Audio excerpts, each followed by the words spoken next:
Assalamualaikum warahmatullahi wabarakatuh. Yang terhormat Ibu Nur Hidayah SEMM selaku dosen pengampu mata kuliah Komunikasi Lintas Budaya dan teman-teman sekalian. Kami dari kelompok satu akan memaparkan materi mengenai landasan komunikasi antar budaya. Adapun anggota kelompok kami, yang pertama saya sendiri, Septiana Larasati dengan NPM 2201010001. Lalu ada Devilina Maulida dengan NPM 0011, ada Azrina Nurdin 0020, Rani Dwi Susanti 0024, dan yang terakhir Raffi Raihan Hanif 0038. Next. Masuk ke materi yang pertama, yaitu mengenai budaya dalam konteks bisnis. Bagi pelaku bisnis, pemahaman yang baik terhadap budaya di suatu daerah, wilayah, atau negara menjadi sangat penting, artinya bagi pencapaian tujuan organisasi bisnis. Komunikasi bisnis lintas budaya sendiri pengertiannya yaitu komunikasi yang digunakan dalam dunia bisnis, baik komunikasi verbal maupun nonverbal, dengan memperhatikan faktor-faktor budaya di suatu daerah, wilayah, atau negara. Slide selanjutnya akan dijelaskan oleh rekan saya. Slide selanjutnya ada mengapa budaya penting dalam bisnis, budaya dan globalisasi dan bisnis. Globalisasi dalam bisnis terjadi ketika teknologi, komunikasi, perdagangan tarif, migrasi, dan pasar tenaga kerja terbuka melintas batas negara sehingga perdagangan bebas dan aliran modal tidak terhalang oleh batas negara.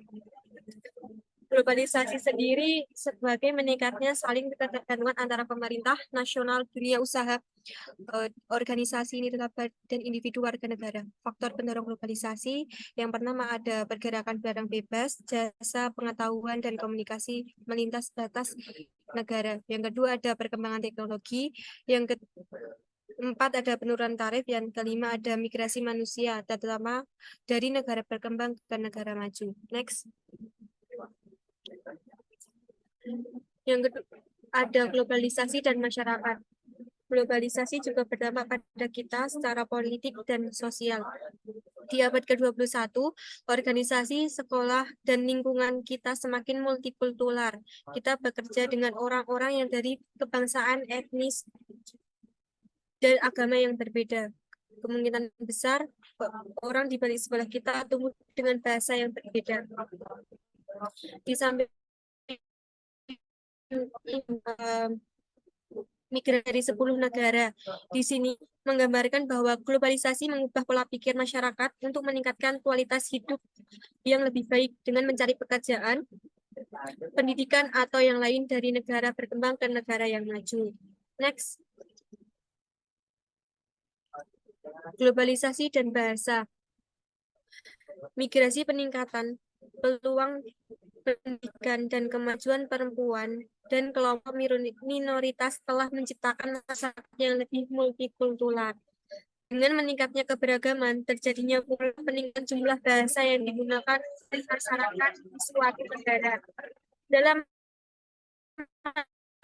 masa masih mengharuskan kita bisa bahasa internasional sebagai bahasa second communication yang dapat memperluas dari bisnis, komunikasi antar negara, dan yang lain. Sebagai contohnya, kita di negara Indonesia kan banyak suku, ras, dan bahasa. Kita kan nggak mungkin kalau kita suku Jawa akan berbicara dengan suku suku Sunda, suku Manado, itu kan nggak bisa mudeng gitu loh. Terus kita harus bisa menggunakan bahasa baku, yaitu bahasa Indonesia. Untuk selanjutnya akan disampaikan oleh rekan saya.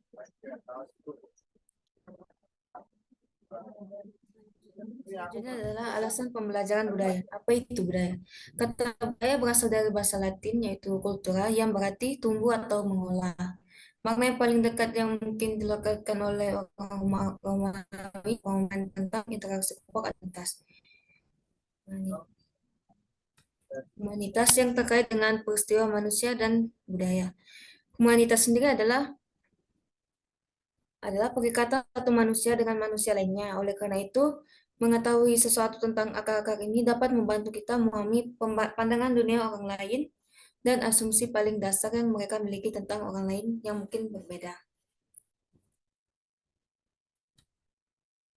Selanjutnya, beberapa definisi budaya menurut para ahli.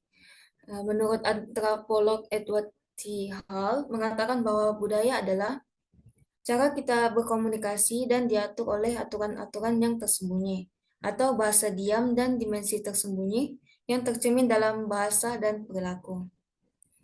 Dan menurut ahli lintas budaya Ons, Tom Pennock mengatakan bahwa budaya tercermin dari bagaimana sebuah pendekatan kelompok dalam memecahkan masalah. Selanjutnya, elemen-elemen pembentuk budaya ada 4, yaitu nilai, keyakinan, sikap, perilaku. Nilai-nilai yang paling mendasar dari struktur tersebut adalah nilai-nilai kita, prinsip-prinsip fundamental, prinsip-prinsip mendasar dan tak tergoyahkan yang membuat kita menjadi diri kita dan yang membentuk semua struktur lain dalam sistem sikap kita.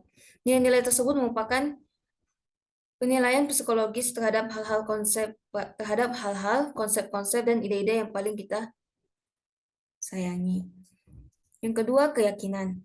Nilai-nilai memberikan dasar bagi keyakinan kita, kebenaran-kebenaran yang kita yakini sebagai kebenaran yang terbukti dengan sendirinya karena didasarkan pada nilai-nilai kita. Jika persahabatan misalnya adalah merupakan dasar kita, maka kita percaya bahwa teman sejati akan berpegang dan akan mengharapkan hal tertentu dari kita. Yang ketiga, sikap. Sikap pada gilirannya muncul dari dan konsisten dengan keyakinan-keyakinan tersebut. Ini adalah sebuah istilah navigasi yang berarti orientasi atau posisi. Yang terakhir, perilaku. Perilaku adalah hasil langsung dari semua struktur ini dan ditemukan di tingkat paling atas dari sistem sifat kita. Perilaku tidak hanya memberikan makna dan kehidupan pada sikap dan keyakinan kita yang lebih mendasar, tetapi juga merupakan bagian yang paling terlihat dari sistem kepercayaan kita. Yaitu budaya.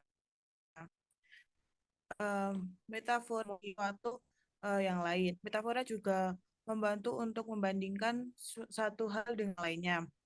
Contohnya membantu kita memahami pengalaman umum dan pengalaman kita yang terjadi secara otomatis selama kita memahami konotasi di baliknya. Metafora juga menjadi alat pembuat makna yang ampuh dan terdapat banyak peneliti ilmiah yang didedikasikan untuk memahami. Contohnya metafora menyusun pikiran, metafora menyusun pengetahuan, metafora adalah inti dari bahasa abstrak dan metafora didasarkan pada pengalaman fisik. Metafora budaya yaitu titik awal untuk memahami pengaruh budaya terhadap siapa kita dan bagaimana masyarakat kita berfungsi dan memberikan wawasan dalam memahami sifat budaya yang sulit dipahami secara kompleks. Dan di gambar ini adalah metafora konseptual, yaitu waktu adalah uang. Dalam metafora ini ada dua bagian, domian sumber dan domian sasaran. Targetnya yaitu uang dan targetnya waktu dan sumbernya itu ada uang.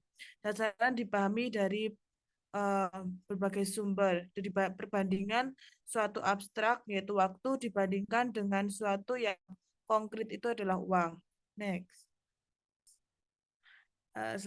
Selanjutnya adalah landasan sejarah komunikasi antar budaya. Komunikasi antar budaya adalah tentang menggunakan komunikasi dengan orang-orang yang berbeda dari kita. Ini adalah tentang bagaimana kita menggunakan upaya kolektif atau individu kita, bagaimana kita menggunakan kekuasaan, bagaimana kita menafsirkan waktu dan alam, bagaimana kita menafsirkan identitas budaya, dan bagaimana pandangan dunia kita mempengaruhi introspeksi, dan bagaimana kita membujuk, bernegosiasi, dan menangani konflik. Next. Selanjutnya definisi antar budaya, lintas budaya, dan internasional.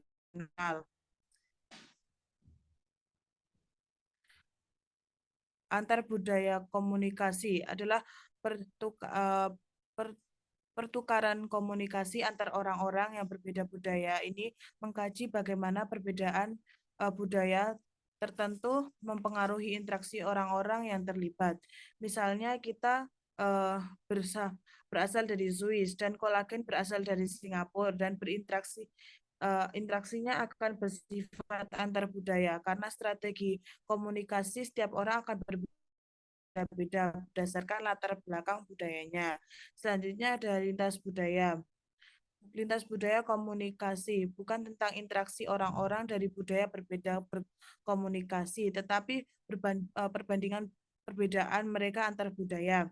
Misalnya jika kita melihat komunikator kita dari Swiss dan Singapura dan membandingkan pola komunikasi mereka, kita akan membicarakan perbandingan lintas budaya. Kajian komunikasi lintas budaya ini berasal dari antropologi dan bersifat komparatif. Selanjutnya ada internasional komunikasi, juga melibatkan interaksi orang-orang dari budaya yang berbeda, namun berfokus pada isu-isu makro seperti pengaruh pemerintah atau politik yang mempengaruhi proses komunikasi kita ketika orang-orang berinteraksi satu sama lain dan di masing-masing negara. Selanjutnya akan dilanjutkan oleh rekan saya. Baik.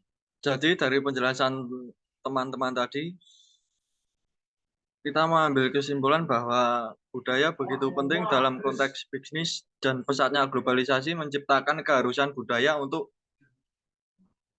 meningkatkan kompetensi budaya. Dan budaya serta beberapa definisinya bisa kita ambil mulai yang agak abstrak dan menjadikannya konkret untuk pengalaman sehari-hari. Sehingga komunikasi antar budaya bukan hanya komunikasi yang lebih baik. Interaksi yang sukses dengan mereka yang berbeda terjadi melalui pemahaman yang lebih baik tentang diri sendiri dalam kaitannya dengan orang lain. Sehingga membantu menumbuhkan kesadaran akan diri sendiri dan orang lain. Nah, itu tadi kesimpulan dalam materi ini. Selanjutnya kembali ke moderator. Baik, ada studi kasus di buku dari Elizabeth Tuleja, Intercultural Communication for Global Business. Judulnya Walmart di Jerman. Teman-teman diminta untuk mengerjakan soal yang berkaitan dengan studi kasus tersebut. Nanti studi kasus tersebut akan kami berikan di setelah ini. Cukup sekian presentasi dari kelompok kami. Apabila ada salah dan kurangnya, kami mohon maaf. Wassalamualaikum warahmatullahi wabarakatuh.